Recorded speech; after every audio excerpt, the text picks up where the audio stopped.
Hey, co-reporters, welcome back to my channel. Listen, I know the title is harsh, but I have to say it. Nancy from Love is Blind season 3 truly scares me. I'm not saying she's someone who's violent, who's loud, who's anything like that. In fact, I think she's wonderful. I think she's gorgeous. I think she's sweet as pie. I think she's trusting. And that is what scares me about her. I think she's too much of these things to the point where she betrays herself and has made herself into the ultimate target for abusive men. And I'm sorry, but I really think that Bartise is a toxic, abusive man. I talk about it in my other video entitled Bartise is So Toxic. Make sure to check it out if you have not already. I'll link to it in the comment section down below, just in case. So like I'm saying, Nancy, I love her as a person. She's just the cutest thing, most adorable, sweet thing, but she really has not been doing herself any favors in the face of Bartise's abuse. And I'm gonna lay this down episode by episode, line by line for you guys. The nasty, toxic nature of Nancy and Bartise's relationship doesn't get shown until episode 4.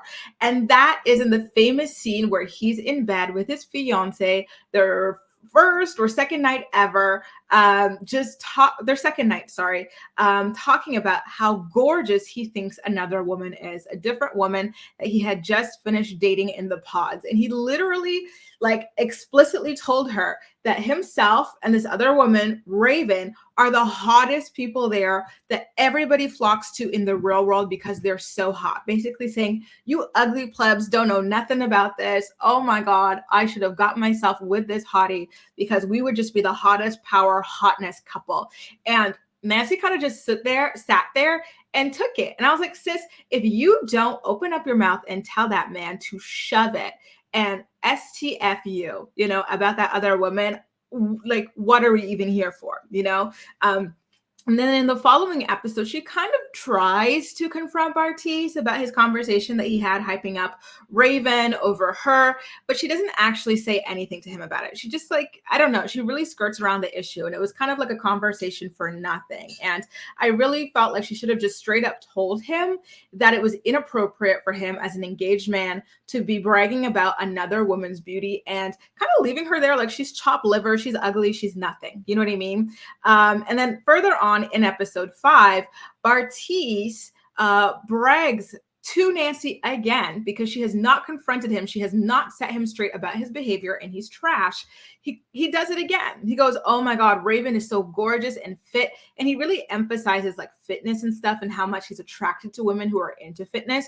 And Nancy's not a fitness girl, okay? She wears a lot of fitness clothes and stuff like that, but she's not like a gym rat, you know what I mean? And that's okay. Everybody is different. She goes from time to time, it seems like. I'm that type as well. I go from time to time, but I'm not a gym rat, although I would love to be honest with you guys.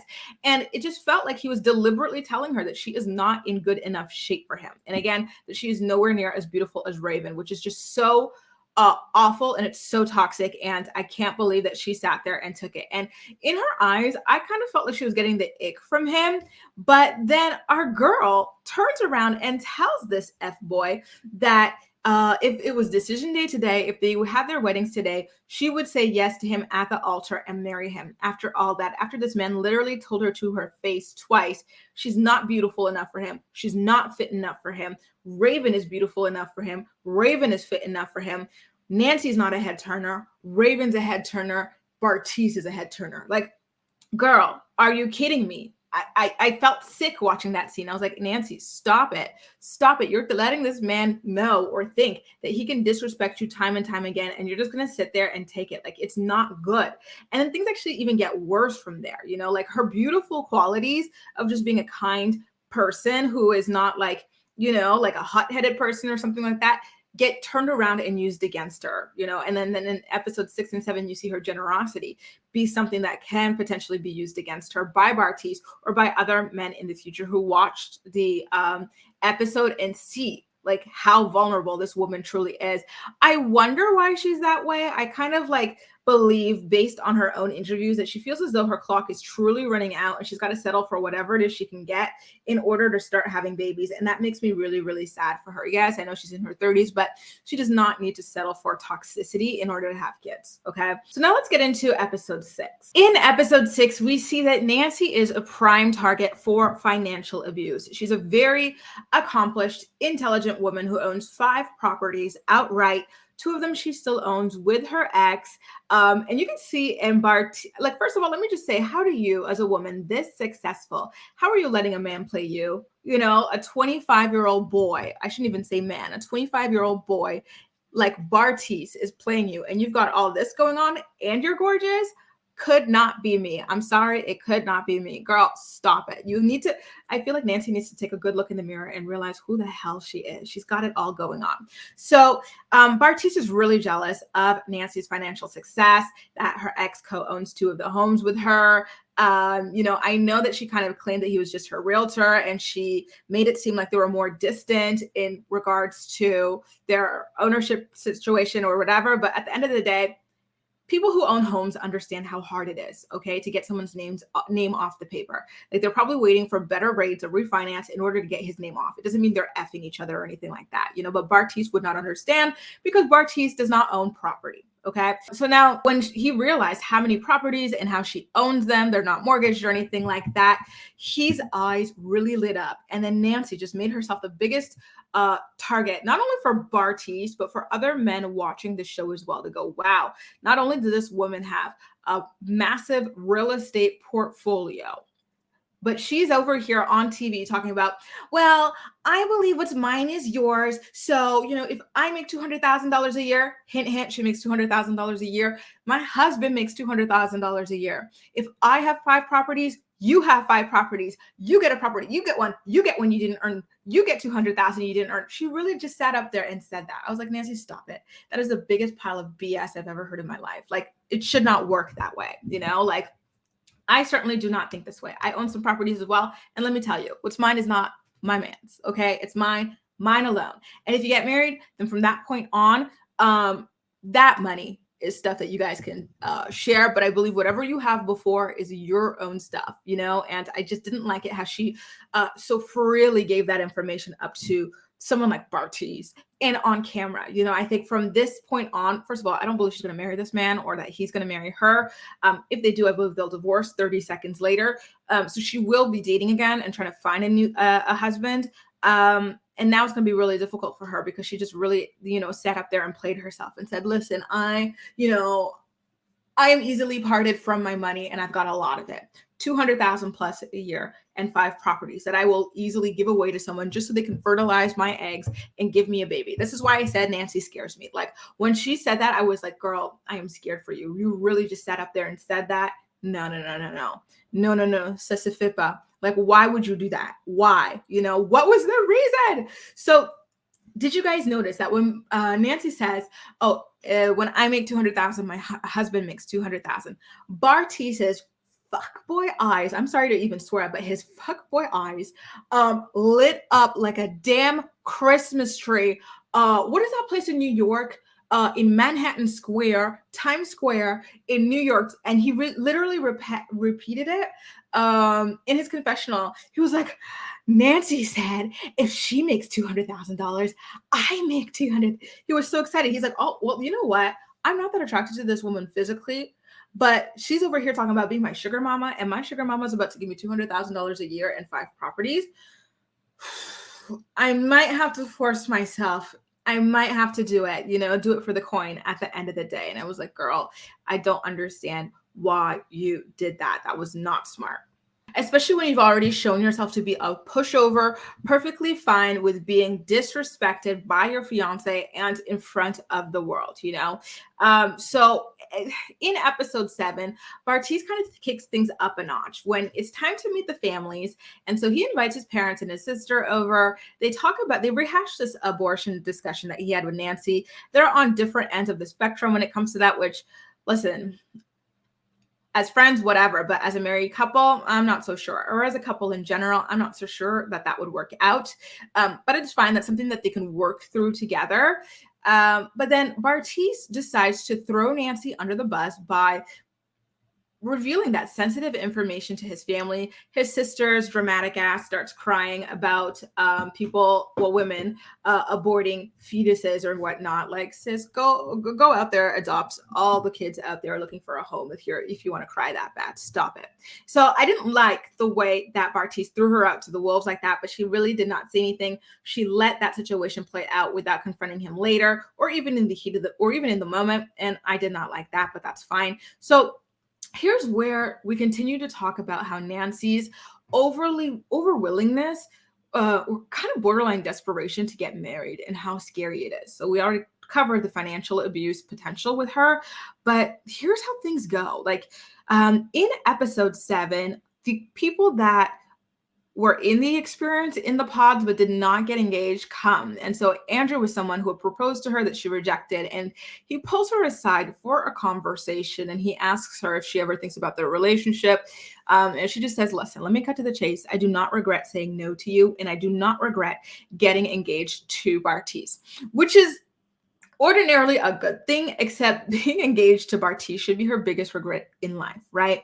So one thing that's funny is that in the next sentence over, she tells Andrew, and consequently me and you, that Bartiz and her had a conversation where he tells her to her beautiful ass face that he wants to be with a tall, blonde fitness model. Basically, everything that she is not. Nancy is short. Nancy is brunette, and Nancy is not a fitness, okay? Not a fitness queen, not a fitness model. She's in great shape, beautiful body, but she is not a fitness model, okay? And so how do you like sit there while your fiance basically tells you he wants to be with everything that you're not, and say that you're still happy to be engaged with him? You do not regret it. Like, it just shows that you are willing to accept literally anything, not even scraps, but the scraps of the scraps. Like, the mice are going to eat the scraps and leave some scraps for you. That's what you're willing to accept. And like, why would she do that? Like, again, she's so beautiful. She's so bubbly. She's so kind. She's so successful. And she's settling for the scraps of scraps.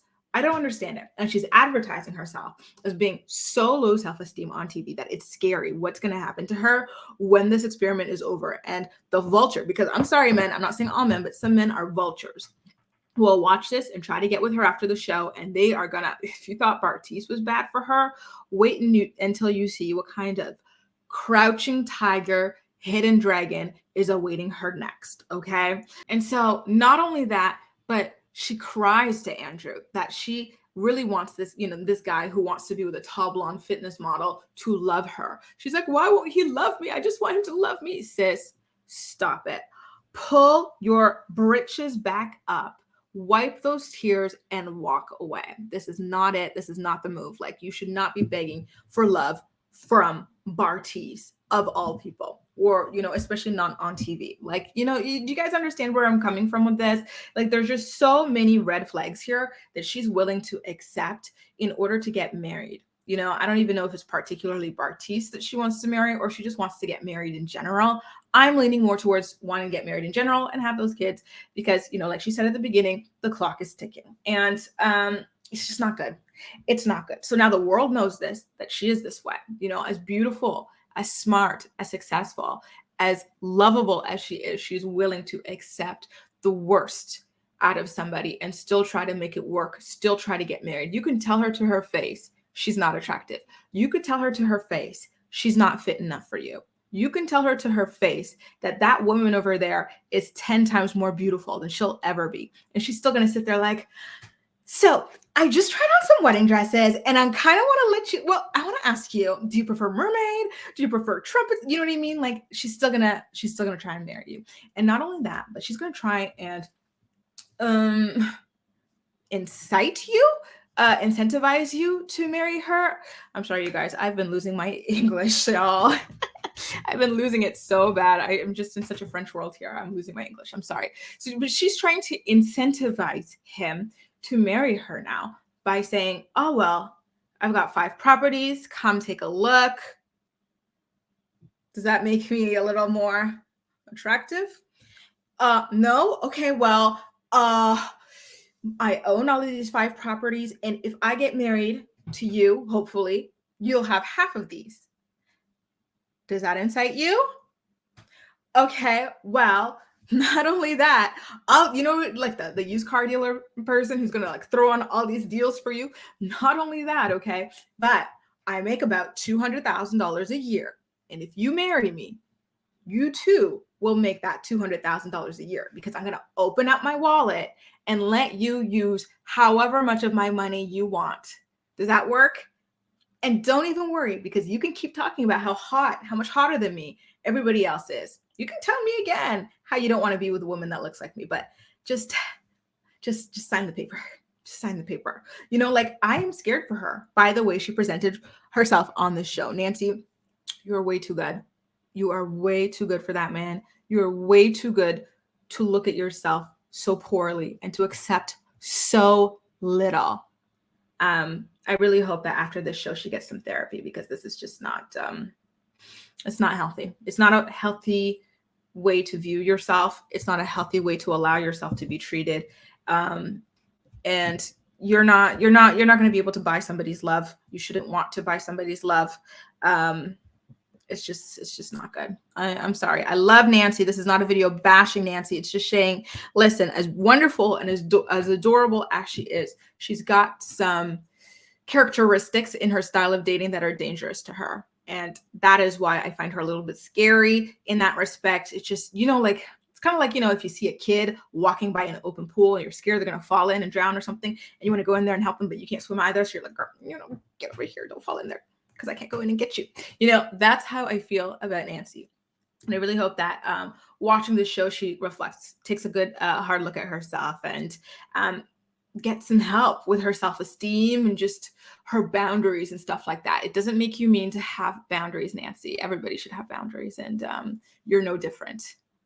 Because it's so easy to trash these men and just like talk about all the things that they're doing wrong. But at the end of the day, who is accepting to be treated like this, right? Like she's accepting. This man has been telling her to her face from day 2 since he met her that she's not that beautiful, that she's not fit enough, that she's not this. She's everything she's not is what he's looking for. And she's just sitting there and accepting it. We got to talk about that too. And what would lead someone to accept that kind of treatment, It's just so sad. Nancy, I really like you, girl. Please, please, please, please don't marry this man. Please, please, please get help. Please, please, please find yourself the best man in the world who deserves you. Okay, guys, let me know. Are you on the same page as me? Have you been feeling this way as well? Put all of your thoughts and opinions in the comment section down below. Don't forget to subscribe because there are more videos to come, especially on Love is Blind. And we'll chat, okay? That's all for now. Thank you so much for watching, and I'll see you next time.